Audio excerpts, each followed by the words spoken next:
Oi, aqui é Maíra e hoje eu vou falar sobre a trilogia Fronteiras do Universo e também um pouquinho sobre o novo O Livro das Sombras.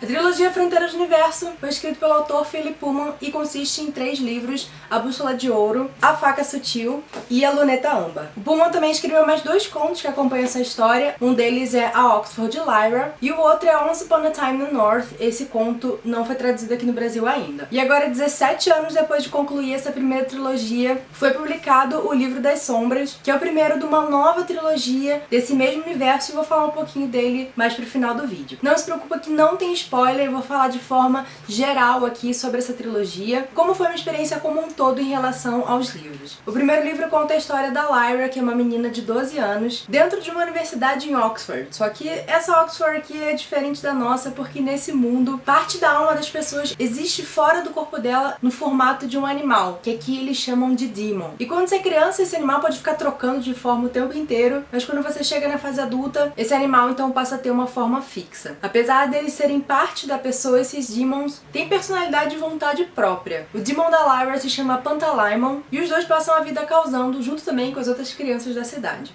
Esse universo também é controlado por uma entidade teocrática chamada Magistério, também conhecido como a Igreja. Essa igreja é bem opressora em relação ao que é heresia, pecado e certos questionamentos que não devem ser feitos. A Lyra também tem um tio que vem visitar ela de vez em quando, chamado Lord Asriel, e ele está investido aí numa pesquisa considerada bem herética pelo Magistério. Através dele, a Lyra descobre o que é o pó, que são partículas elementares, e também sobre a existência de universos paralelos. Mas a vida da Lyra começa a mudar mesmo quando algumas crianças vão desaparecendo da cidade e ninguém sabe onde é que elas foram parar. Inclusive, um dos melhores amigos dela também some, e ela é adotada por uma mulher da alta sociedade e de muita influência dentro da igreja. Então ela, uma menina de só 12 anos, pega toda a sua coragem, sua esperteza e um instrumento chamado aletiômetro, que é esse aqui da capa, não é uma bússola. Ele é um instrumento capaz de responder qualquer pergunta que você fizer pra ele. A questão é que você tem que conseguir entender as respostas que ele tá te dando, e a Lyra tem muita facilidade de ler o aletiômetro. Então ela parte numa aventura pra descobrir como as crianças desaparecidas, o magistério, pó e universos paralelos estão todos de alguma forma conectados. Eu acho que quando eu tava lendo A Bússola de Ouro, eu tive um daqueles momentos de leitor em que você sente que você está lendo algo realmente muito original, algo que você nunca leu nada parecido. Não que você lê alguma coisa que seja parecida com outra ou que tenha muitas referências seja uma coisa ruim, mas é realmente impactante quando você lê algo totalmente diferente. Apesar de no primeiro livro eu não ter gostado muito da Lyra, assim, como personagem pra acompanhar, isso foi mudando ao longo da trilogia. Nesse primeiro livro eu fiquei muito envolvida com a trama da história e as ideias que ele estava passando aqui. Sem contar também que esse é um universo recheado de outros personagens que são muito legais, muito cativantes. E aqui, a partir do segundo livro, a gente passa a ter um outro protagonista além da Lyra. Outra surpresa também foi que quando eu li o primeiro livro, eu achei que era um infanto-juvenil, por a gente ter uma protagonista que tem apenas 12 anos. E depois eu fui ler um pouco mais a respeito, parece que o livro, ele é vendido com direcionamento para jovem adulto, mesmo que o autor em si não tenha escrito com um público em mente. E eu acho que isso fica claro aqui nas temáticas com que ele trabalha, porque pra mim, essa é uma trilogia de ficção científica. E conforme a trilogia vai progredindo, o autor vai se aprofundando cada vez mais nesses questionamentos sobre o que é Deus, vida após a morte, universos paralelos, o que constitui a alma. Isso tudo foi me fascinando cada vez mais enquanto eu lia. E as conclusões que ele chega aqui no final da trilogia me deixaram realmente muito emocionada. Eu fechei o livro e eu fiquei refletindo, eu fiquei pensando. E é isso que eu procuro quando eu vou ler um livro, né? Não importa se é fantasia, se é ficção científica. Eu quero acabar a história, mas eu quero que a história continue comigo. Então é engraçado pensar que provavelmente muitas pessoas fazem pouco dessa série, ou por causa do filme, tiveram uma má impressão do filme, ou porque a protagonista é uma menina de 12 anos e você tem animais falantes, então provavelmente deve ser bobo, sendo que pra mim foi, na verdade, uma história muito profunda. Outra coisa que eu gostei muito é que aqui ele trata crianças como seres inteligentes e capazes, porque crianças talvez só sejam pessoas com menos experiência, mas ainda assim eles têm sua própria visão de mundo, e eu sinto que isso devia ser mais respeitado. A gente vive num mundo em que ninguém ouve as crianças e ninguém conversa conversa com as crianças, pessoas têm medo de dizer a verdade para as crianças. Então aqui eu gostei muito que ele respeitou esses personagens que, mesmo sendo crianças, eram muito capazes. Então eu acho que de forma gradual isso vai evoluindo na série, ele vai trazendo mais essas mensagens, ele vai fazendo mais essas reflexões, e eu terminei a história realmente impactada. Então por isso vocês devem imaginar que eu fiquei muito animada pra essa nova trilogia. O primeiro livro, que é o Livro das Sombras, ele se passa 10 anos antes da história da Bússola de Ouro, e ele conta como a Lyra foi cair lá pra ser criada pelos mestres da Universidade de Oxford. Segundo o próprio autor, essa nova trilogia não é nem um prelúdio, nem uma continuação da trilogia inicial, ela é mais um companion mesmo, ela tá ali acompanhando a trilogia principal, até porque o segundo livro dessa trilogia aqui, ele vai se passar 20 anos depois de A Luneta Amba, então a gente vai poder ver a Lyra adulta também. E eu acho que esse mundo aqui é muito rico, e depois de ler essa primeira trilogia, eu fiquei realmente fascinada com o que o Pullman tem a dizer, então eu estou muito animada para essa próxima trilogia. Então se você ficou curioso sobre esse novo livro que tá lançando, eu recomendo muito que você leia a trilogia Fronteiras do Universo, que você embarque aí nessa nova jornada também. E bom, gente, é isso, eu espero que vocês tenham gostado. Me conte nos comentários se vocês leram a trilogia Fronteiras do Universo, se vocês estão animados também para essa nova trilogia, se você ficou com vontade de ler, eu espero que sim. E se você gostou desse vídeo, não esqueça de curtir e de se inscrever aqui no canal. Uma boa leitura pra vocês e até mais. Tchau, tchau!